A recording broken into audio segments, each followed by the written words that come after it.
Okay, so you sent over some really interesting stuff on this brand, AT Clothing, Yeah. a UK-based brand, like Yeah. doing like men's and women's casual wear. It seems like they're all about like expressive designs. Hmm. But the thing that really got me is they're being compared to Uber.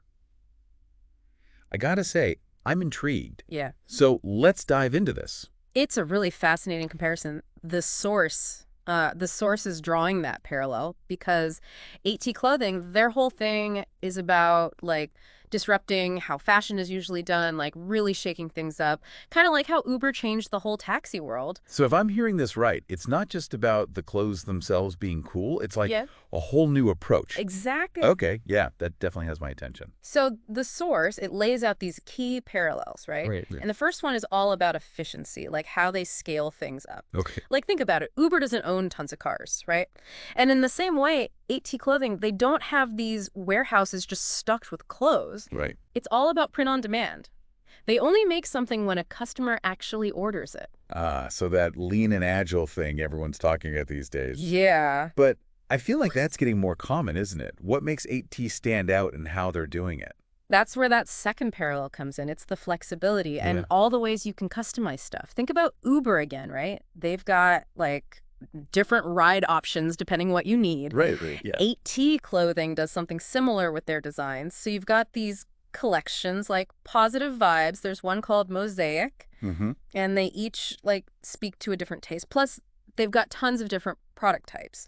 So it's less about just following trends and more about, creating something that's really like you. Okay, so they're mixing this on-demand model with a real focus on like individual style, Yeah. which is pretty smart, honestly, especially these days when everyone's kind of tired of seeing the same mass-produced stuff everywhere you look. But hold on, how does that actually like disrupt the whole traditional fashion system? So that's where the third parallel comes in. 8T Clothing cuts out the middleman completely. They sell directly to you and me online. Hmm. No department stores, none of those extra retail markups. So they can offer these unique pieces at prices that are, well, more reasonable. Kind of like how Uber connects riders and drivers directly. Okay, so the business model makes sense, but what about the actual clothes? Like, what's the vibe? They call it expressive casual fashion, Okay. which is all about, being comfortable, but also showing your individuality, letting people express themselves through what they wear. Casual, but with a statement. Yeah, and even just glancing at the website, some of these product names really jumped out at me. Like, there's the Founders Pool Fusion hoodie Right. or the 100th Day of Hustling t-shirt. Those don't sound like your typical clothing brand names at all. No, definitely not. It's like they're playing with words, with ideas, Yeah. The pieces become more than just something you wear. It's almost like they want to spark a conversation or at least make you think twice about what you've got on. Totally getting that sense. Yeah.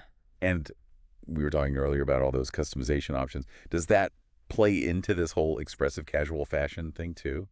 Absolutely. I mean, think about it. If they're doing print on demand, they're not stuck with these huge bulk orders, right? Mhm. So they can offer way more designs, more color choices. You can even like personalize stuff with your own touch. Personalization on a whole other level. So AT Clothing is kind of like a platform then for self-expression, all powered by technology. Yeah. It's less about them telling you what's trendy and more about giving you the tools to create your own style. Exactly. But with all this on-demand stuff, are there downsides? Like what about quality control or the environmental impact, all that? Oh, those are great questions. Yeah. And to be honest, the source doesn't really dig into those too deeply. Right. But I think we can make some educated guesses based on, how print on demand usually works.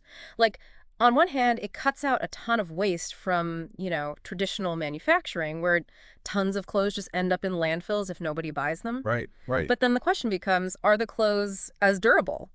That's what I was thinking. If it's all about like speed and customization, Yeah. are they sacrificing how long the clothes actually last? Yeah. And then, what about the ethical side of things? Exactly. Are they using materials that are sustainable? What are the working conditions like for the people actually making the clothes? Those are all things you'd want to look into if you were seriously thinking about buying from AT. For sure. Okay, so there's definitely more to uncover here. We got a pretty good idea of the Uber comparison Hmm. and this whole expressive casual fashion concept. Mm-hmm. But honestly, I'm itching to look at the actual products and see what they tell us about AT Clothing. You mentioned some interesting names earlier, like that Founders HLOP hoodie. What's the story there? What does HLOP even stand for? Well, let's look into that next because I think when we start looking at the specific products, their names, the designs, that's where we might really start to get AT clothing. Yeah, that Founders HLLP hoodie, it's a great example of how they use names to kind of like make you curious, you know? Mm. It's like a puzzle.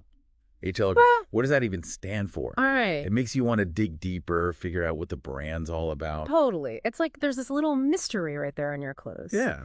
And something else I noticed, they've got a lot of unisex items. Oh, yeah. Does that tie into their whole thing about being inclusive, like breaking away from those old-fashioned norms? Absolutely. It's like a statement, you know? Yeah. It goes beyond just the clothes.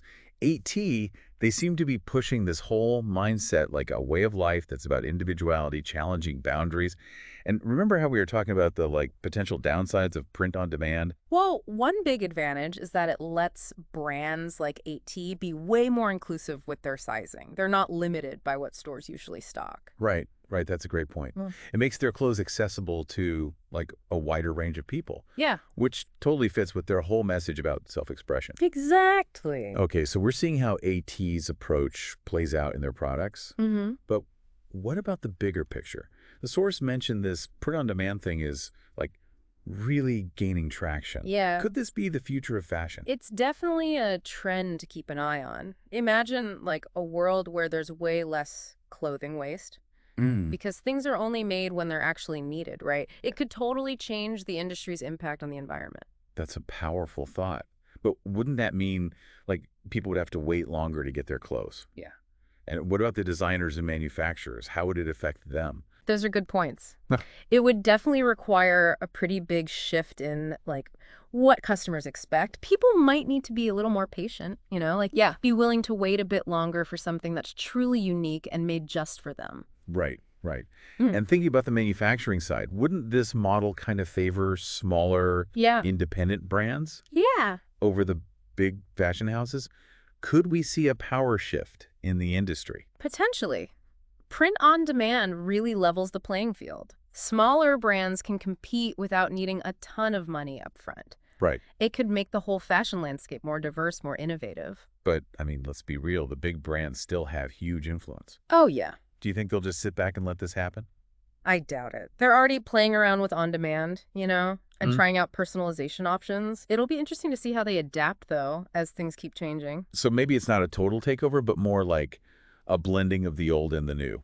Mhm. Like mass production becomes more specialized, Mm. catering to specific demands instead of just churning out generic trends.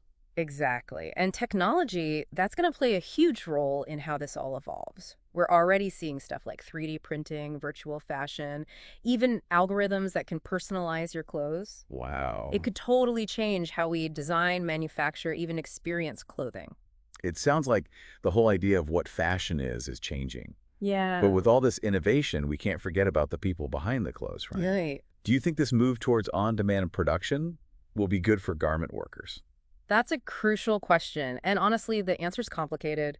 It really depends on how it's done. Uh-huh. Ideally, it could mean fairer wages, better working conditions, because production becomes more localized, driven by actual demand. Yeah. But there's always the risk of exploitation, too, right? Yeah. If it's all about speed and keeping costs down, ethical stuff might get ignored. Exactly. So transparency and accountability, those are key, right? Yeah. Consumers need to be demanding ethical practices.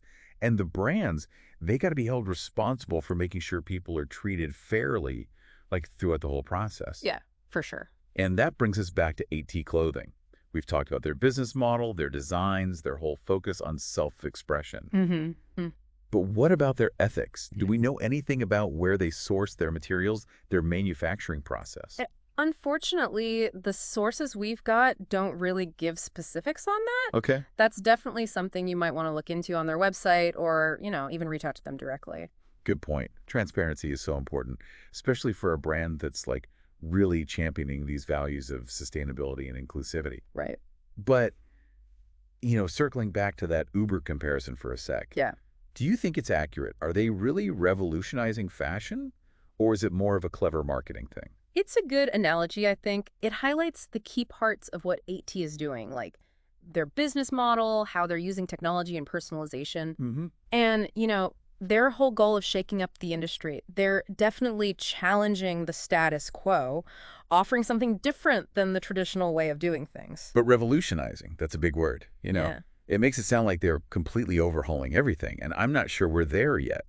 It's more like they're creating a new path, a new way to think about fashion. I agree. And it's exciting to see a brand like 8T pushing boundaries, getting these important conversations started. Right. Ultimately, it's up to consumers to decide if their vision makes sense to them, you know? Absolutely. But, looking at 8T clothing through this Uber lens, Hmm. it makes me wonder about, like, the future of fashion as a whole. If this whole on-demand hyper-personalization thing keeps growing, Yeah. what happens to trends, Mm. to individuality, to how we even, like, interact with clothing? That's a great question, and it leads to some really interesting possibilities. Hmm. Will fast fashion, like we know it now, just disappear? Right. Will personal style become even more like fragmented, individualized? It's almost like, yeah, fashion could become this constantly shifting thing, right? Shaped by what individuals want, not just what a few big names decide. Yeah, it's fascinating. And picking of individuals, something else the source brought up was this idea of AT clothing being a, quote, niche brand. Hmm. What does that even mean these days? Like, everyone wants to stand out, be unique, right? That's a good question. Niche used to mean like appealing to a very specific group, maybe a smaller one. Right. But with AT clothing, it's not so simple. Yeah, they're all about unique designs and personal expression, Yeah. but they're also trying to reach a wider audience, like with men's and women's lines that focus on comfort, casual wear. So it's less about targeting a specific type of person and more about tapping into a certain mindset, It, maybe? exactly. It's about the values they stand for, like sustainability, inclusivity, self-expression. Those ideas resonate with a lot of people, even if they have different styles. Hmm. It's like they're finding a niche within a niche.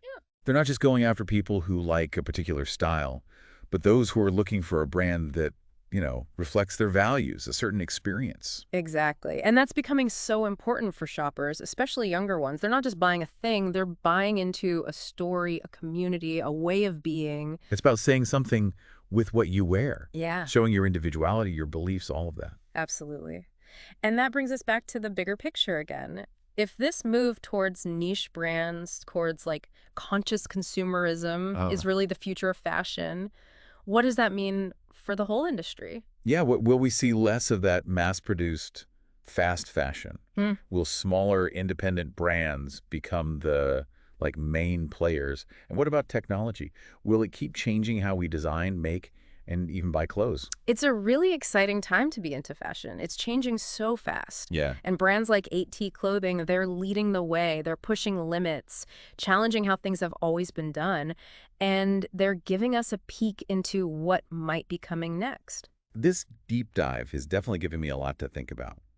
From that Uber comparison to the rise of print on demand Hmm. to this whole concept of expressive casual fashion, it's clear 8T clothing is trying to do something different. And whether or not they actually revolutionize the industry Yeah. or just, create their own unique space, they're part of this bigger conversation we're having about the future of fashion, a future that's all about tech, individuality, and being more aware of, ethical and environmental stuff. So what do you think? Is AT clothing the Uber of niche fashion? Are they going to set the trends or will they fade away? Only time will tell, right? But the important thing is they're making us ask these questions, making us think about the clothes we wear Yeah, and the impact those choices have. I love that. And for anyone listening who wants to know more about AT clothing, definitely go check out their website, see what they've got. Yeah. See if their vision speaks to you. Maybe you'll find your next favorite piece of clothing, or maybe you'll even get inspired to start your own fashion revolution. Who knows? And remember, the key thing is to be informed. Ask questions, do your research, Mm-hmm. and support the brands that are doing good in the world. Because fashion, it's more than just clothes. It is. It's a way to show who we are and what kind of world we want to live in. Choose wisely, express yourself, and wear those values with pride. That's it for this deep dive. Thanks for joining us.